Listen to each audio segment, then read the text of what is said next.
សូមស្វាគមន៍មកកាន់ស្រះដំរីស្ថិតនៅលើកំពូលភ្នំគូលែនដោយអ្នកទាំងអស់គ្នាធ្លាប់បានឃើញនៅក្នុងក្រដាសប្រាក់ 50000 រៀលគឺមានរូបដំរីគឺជារូបដំរីនេះឯងហើយនៅក្នុងស្រះដំរីមិនមែនមានតែរូបដំរីនោះទេក៏មានចម្លាក់សត្វតោនិងខ្លាផងដែរវីដេអូមួយនេះគឺខ្ញុំនឹងនាំអ្នកទាំងអស់គ្នាធ្វើដំណើរទៅកាន់ទីនោះឲ្យខាត់ពេលវេលាយូរតោះទៅទស្សនាទាំងអស់គ្នាជំរាបសួរអ្នកទាំងអស់គ្នានេះគឺជាផ្លូវដែលយើងធ្វើដំណើរទៅកាន់ស្រះដំរីគឺយើងចូលទៅតាមផ្លូវវត្តព្រះក្រាលហើយផ្លូវការធ្វើដំណើរនេះគឺយើងអត់បានស្គាល់ផ្លូវទេគឺជិះហើយសួរគេផងពំរាំបានស្គាល់ផ្លូវទៅគឺផ្លូវទៅគឺពិបាកខ្លាំងមែនទែនអ្នកទាំងអស់គ្នាប៉ុន្តែមានផ្លូវមួយទៀតស្រួលប៉ុន្តែដោយសារតែពួកយើងអត់បានស្គាល់ផ្លូវមួយទៀតតើតែទៅដល់នៅលើភ្នំទៅបងគាត់នៅទីនោះគាត់ប្រាប់ដែលគាត់ទៅដល់ដែរគឺគាត់ប្រាប់ថាមានផ្លូវមួយទៀតស្រួលឥឡូវមើលសកម្មភាពដែលខ្ញុំទៅអ្នកនរគ្នា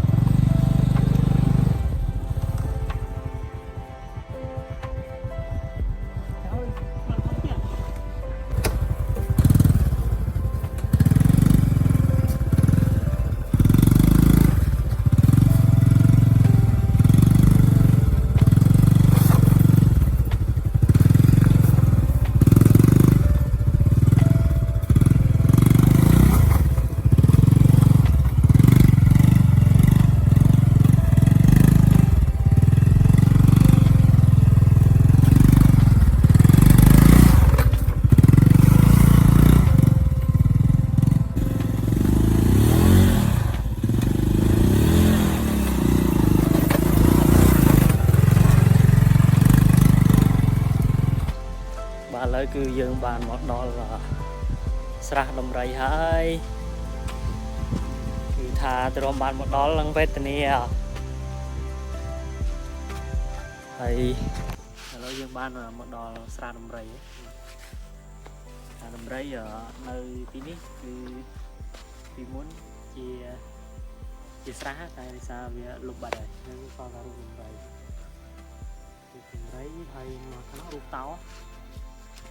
ឥឡូវយើងមកដល់យើងទៅដល់គឺហត់មែនទេវាផ្លូវពិបាកដែរយើងដើរឡើងអាចស្រួលយើងបើកម៉ូតូវាលើកទៅមកដល់តែឥឡូវយើងអង្គុយសម្រាកសិនហើយចាំថតរូបថតអីនៅខាងលើ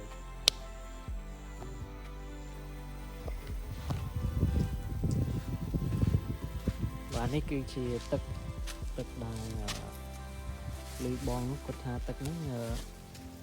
អត់ចេះរីងទេទាំងប្រាំងទាំងភាសាគឺនៅតែមានរហូតនិយាយទៅទឹកស្លាមដល់ទឹកតែសំខាន់ទឹកនេះហូរទៅដល់ណាតាមមើលហូរទៅសំខាន់ចេញមកពីណាទៅចេញមកពីណានេះគឺទឹកខ្លាដល់ក្នុងមឡូតជុំមានត្រីត្រីឡើងត្រីគេខ្មៅឡំហើយយើងទឹកដើរទៅណាទឹកទាំងតាមមើលតែនោះយើងឡើងទៅខាងលើទៅមើលរូបដំរី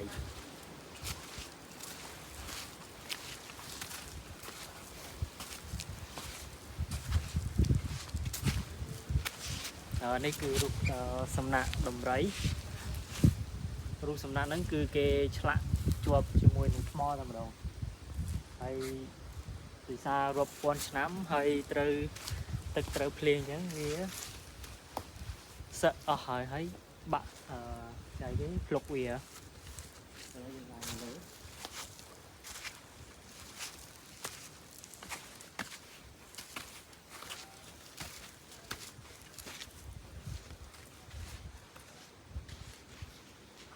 នេះគឺមានអ្នកគ្នាដែលលើគេថាស្រះដំរីគឺស្រះដំរីតែប៉ុន្តែនោះសិតតែស្រះតែដោយសារនេះដីវាធ្លាក់មកហ្នឹងវាពិបាក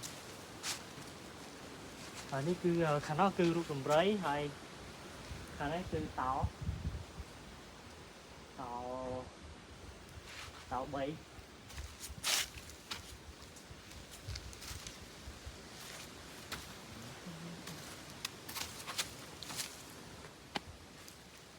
ទៅណៃឆ្លាក់ជាប់ដោយនេះជាប់ថ្មហ្មង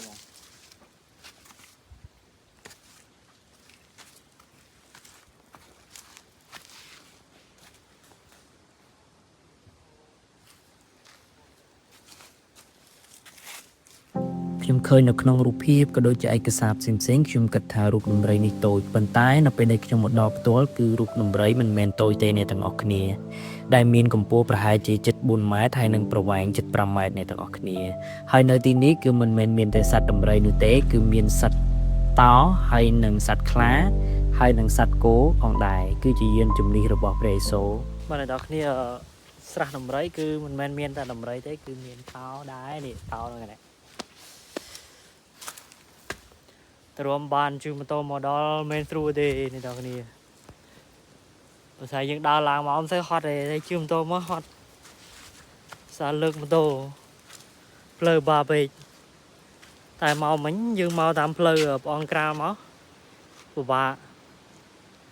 តែលឺបងនឹងគេថាពេលទៅវិញទៅតាមលងធំឬផ្លូវស្រួលជាងអញ្ចឹងចាំមើលសិនតែទៅនោះវិញឬក៏ទៅណា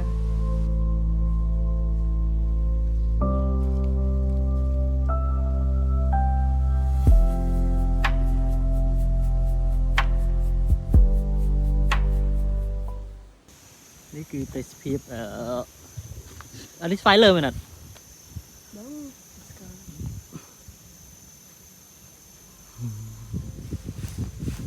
ហើយជិះ សบายនឹងអស់ខ្ចៅហើយយើងមកមើលពើ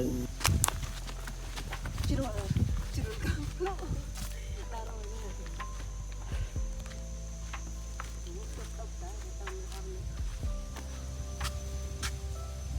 នោះគឺខាងនោះគឺទេសភាពស្វ័យលើហើយនោះគឺភ្នំបូកប៉ុន្តែដោយសារតាវាព្រៃដោះបាំងទៅហើយថតទូរស័ព្ទវាមើលអត់ឃើញណា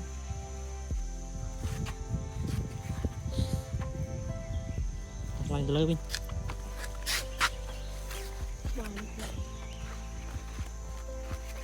ឡើងកាភ្លា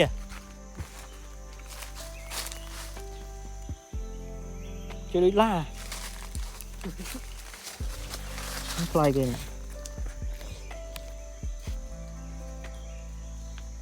ដូចឡា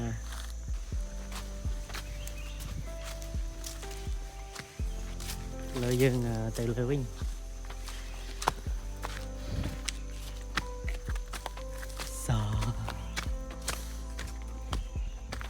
អូជឿជឿ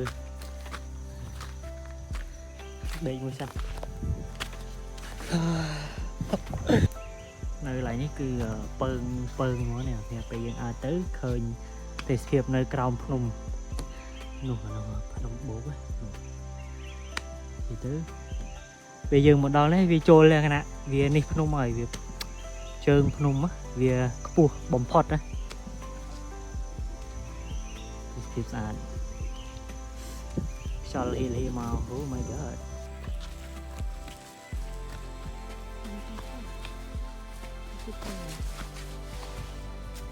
បាយអត់ខ្លាំងទេអត់សบายផងអត់ផងហើយស្អែកនេះធ្វើការវិញបាច់នេះខ្លាំងពណ៌នេះអារម្មណ៍ពិតមួយហើយពើអញ្ចឹងទេអត់ហើយពើថ្ងៃនេះពើខ្ញុំយើងធ្វើដំណើរមកគឺថាអស់កម្លាំងខ្លាំងណាស់ហើយគឺយើងស្រាប់តែជួបនៅលោកនំប៉ាវនៅលើភ្នំហើយយើងទិញនំប៉ាវនិយាយលេងនំប៉ាវទិញឲ្យដីនៅក្រោមតែឥឡូវយើងទៅវិញដឹងទៅខាងណានេះដឹងទៅផ្លូវនោះវិញឬទៅនោះតែលងរុននឹងនៅណា